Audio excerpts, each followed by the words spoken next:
یہ کہانی ہے ایک ایسے وقت کی جب آپ صلی اللہ علیہ وسلم پر ایک ایسی چیز کا وار ہوا جو آپ امیجن بھی نہیں کر سکتے۔ تم نے دیکھا وہ کچھ اداس لگ رہے تھے، پتہ نہیں مدینہ کی ہوا میں بھی کچھ بدلاؤ سا ہے۔ یہ بات سچ تھی، مدینہ کی فضا میں ایک عجیب سا خوف تھا۔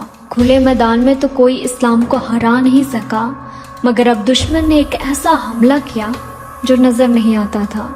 یہ واقعہ مدینہ میں تقریباً 7 ہجری کے آس پاس آیا تھا۔ یہ ایک غیر مرئی ہتھیار تھا جس نے ہر کسی کو پریشان کر دیا تھا۔ وہ آج کل کمزور لگتے ہیں، کبھی تھک جاتے ہیں، کبھی بے چین ہو جاتے ہیں۔ صحابہ نے دیکھا آپ بہت کمزور محسوس کر رہے تھے، آنکھوں میں ہلکا سا بوجھ، دل میں ایسا جو لفظوں سے بیان نہیں ہو سکتا۔ یہ کوئی نارمل بیماری نہیں تھی۔ کچھ تو ہوا ہے، پر وہ تو اللہ کے رسول ہیں۔ جو کچھ بھی ہو رہا تھا وہ کسی کو سمجھ نہیں آ رہا تھا، کیونکہ اس زمانے میں سیاسی طاقت ختم ہونے کے بعد دشمنوں نے ایک گہرا اور خطرناک ہتھیار استعمال کیا، جادو، سحر، بلیک میجک۔ ہاں، جادو حقیقت ہوتا ہے، مگر یہ صرف اللہ کی اذن سے ہی مؤثر ہے۔ لیکن اللہ اپنے نبی کو اکیلے کیسے چھوڑ سکتے تھے؟ پھر اللہ تعالیٰ نے 2 سورتیں ایک ساتھ نازل فرمائی، سورہ الناس اور سورہ الفلق۔ قل اعوذ برب الفلق۔ اس کا ماسٹر مائنڈ تھا ایک یہودی شخص جس کا نام تھا لبید بن عاصم۔ یہ شخص حسد اور جلن کی آگ میں جل رہا تھا۔ لبید بن عاصم نے ایک کنگھی اور کنگھی سے ٹوٹ کر گرے ہوئے بال اور نر کھجور کے شگوفے پر گرہیں باندھ دی، پھر ان گروہوں پر عجیب و غریب کلمات پڑھ کر پھونکے ماری اور 8 گرہیں لگا دی اور اسے بنی زریق کے ایک پرانے کنویں میں زوران میں چھپا دیا۔ جادو کا اثر اتنا عجیب تھا، حضرت عائشہ رضی اللہ تعالیٰ عنہ بیان فرماتی ہیں کہ نبی اکرم صلی اللہ علیہ وسلم کی یہ حالت ہو گئی تھی کہ آپ کو خیال آتا کہ میں نے یہ فلاں کام کر لیا ہے، حالانکہ آپ نے وہ کام نہیں کیا ہوتا تھا۔ یہ جسمانی تکلیف یا عام مرض نہیں تھا، یہ ایک روحانی حملہ تھا جس نے آپ کے روزمرہ کے معاملات پر اثر ڈالی۔ لیکن یاد رکھیے، اس جادو سے آپ کی نبوت، وحی یا رسالت کے پیغام پر رتی برابر بھی اثر نہیں ڈالا۔ یہ امت کے لیے ایک آزمائش تھی تاکہ ہم سیکھ سکیں کہ اس مشکل کا سامنا کیسے کرنا ہے۔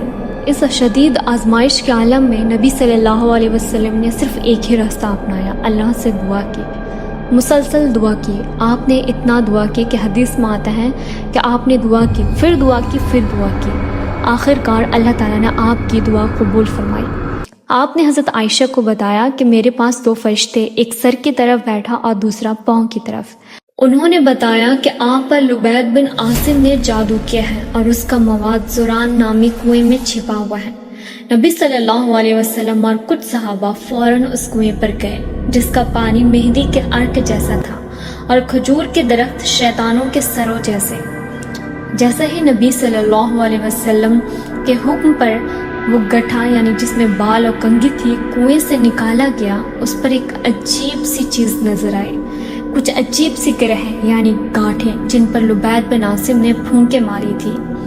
اور یاد رکھیں، اسی لمحے شفا کے لیے اللہ نے 2 خاص صورتیں نازل فرمائی، سورہ الناس اور سورہ الفلق۔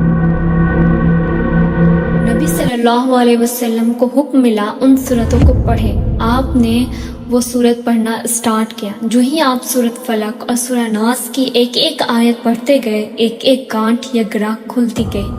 یہ دیکھ کر حیرت ہوتی کہ کیسے اللہ کا کلام جادو کے اثر کو پل بھر میں ختم کر رہا تھا، اور جب آخری آیت مکمل ہوئی تو آخری گانٹھ بھی کھل گئی۔ نبی صلی اللہ علیہ وسلم کو یوں محسوس ہوا جیسے وہ کسی بندھن سے آزاد ہو گئے۔ یہی وہ مبارک رات تھی جس نے نہ صرف ہمارے پیارے نبی صلی اللہ علیہ وسلم کو صحت، تندرستی عطا فرمائی، بلکہ اس نے پوری امت کو یہ رستہ دکھایا کہ ہم دنیا کے ہر شر، ہر خوف اور ہر برائی سے کیسے بچ سکتے ہیں۔ یہی وہ 2 صورتیں ہیں جن کو المعزتین یعنی پناہ دینے والی 2 صورتیں کہا جاتا ہے۔ پہلی صورت ہے سورہ فلق۔ بسم اللہ الرحمن الرحیم قل اعوذ برب الفلق من شر ما خلق ومن شر غاسق إذا وقب ومن شر النفاثات في العقد ومن شر حاسد إذا حسد. پہلی صورت ہے سورہ فلق. اسے سمجھیں کہ یہ ایک پروٹیکشن گارڈ ہے جو ہمیں باہر کی چیزوں سے بچاتی ہے. اس میں اللہ تعالیٰ نے ہمیں سکھایا کہ اپنے آس پاس سے کیسے پناہ مانگے. یہ دعا ہے رات کے اندھیرے کے لیے، جب اندھیرا چھا جائے، چور وغیرہ نکلے یا کوئی نظر بد ڈالنے والا ہو. یہ دعا جادوگروں اور سب سے بڑھ کر حسد کرنے والوں کے لیے ہے، جو آپ کی کامیابیوں سے جلتا ہے. جب بھی آپ کو باہر سے کسی بھی خطرے، چاہے وہ جانور ہو، سانپ ہو یا کسی انسان کی جلن ہو، تو سورہ فلق پڑھیں. یہ ہر اس شر سے حفاظت ہے جو آپ کی آنکھوں کو نظر آتا ہو یا باہر کی دنیا سے آپ پر حملہ کرتا ہو. دوسری صورت ہے سورہ ناس. قل اعوذ برب الناس ملک الناس الہ الناس من شر الوسواس الخناس الذي يوسوس في صدور الناس من الجنة والناس. یہ ہمیں اندرونی اور نفسیاتی خطرات سے بچاتی ہے. یہ اس دشمن سے بچاتی ہے جسے ہم آنکھوں سے دیکھ نہیں سکتے. یاد رکھیں، دنیا کا سب سے خطرناک دشمن وہ نہیں جو سامنے سے وار کرے، بلکہ وہ ہے جو پیچھے سے آپ کے دل پر چھپ کر وار کرے. یہ ہے وسوسہ.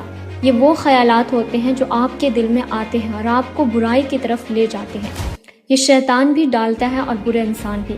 سورہ الناس ان تمام شیطانی نفسیات وسوسوں سے پناہ مانگنے کی دعا ہے جو آپ کے نیک کاموں سے روکتے ہیں اور گناہوں کی طرف اکساتے ہیں. سورہ فلق، جو آپ کو دکھے کہ ہاں وہ مجھ سے جل رہا ہے تو آپ سورہ فلق پڑھیں. اگر اندرونی چیز کچھ ہو رہا ہے یا لگ رہا ہے کہ وسوسے آ رہے ہیں یا پھر کچھ بھی، تو آپ سورہ ناس پڑھیں.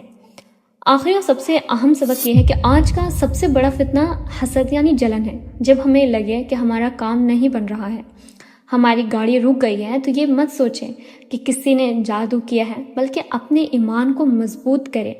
حسد تب پیدا ہوتا ہے جب ہم اللہ کا شکر ادا نہیں کرتے. اگر آپ حسد کرنے والے کی برائی سے بچنا چاہتے ہیں تو اللہ کا شکر ادا کریں کہ اس نے آپ کو نعمتیں دی ہیں. اور جب بھی کوئی مشکل ہو یا آپ پہ کسی کی نظر بد کا خوف ہو تو کسی عامل یا نجومی کے پاس جانے کے بجائے اپنے رب کی ان دو صورتوں کے ذریعے پناہ میں آ جائیں. نبی صلی اللہ علیہ وسلم کو مکمل شفا مل چکی تھی. آپ نے جادوگر کو نہ سزا دی اور نہ یہ واقعہ عام کیا تاکہ لوگوں میں جادو کے بارے میں فتنہ نہ پھیلے. آپ نے مصلحت کے بنا پر شر کے دروازے بند کر دیے.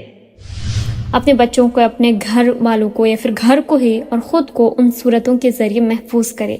یہ آپ کی ڈھال ہے، یہ آپ کی حفاظت ہے اور یہ قرآن کا سب سے بڑا معجزہ ہے. ان صورتوں کو روزمرہ کا معمول بنا لیں تاکہ اللہ آپ کو ہر قسم کے شر سے پناہ میں رکھے. جزاک اللہ خیر، اور دعا میں یاد رکھیں. اور اس طرح کی اگر ویڈیو چاہیے تو آف کورس چینل کو سبسکرائب کر لیں اور مجھے ضرور بتائیں کہ آپ کو اور کس ٹائپ کی ویڈیوز یا پھر کون سے صورت کی ویڈیوز چاہیے، تو کامنٹ میں ضرور بتانا.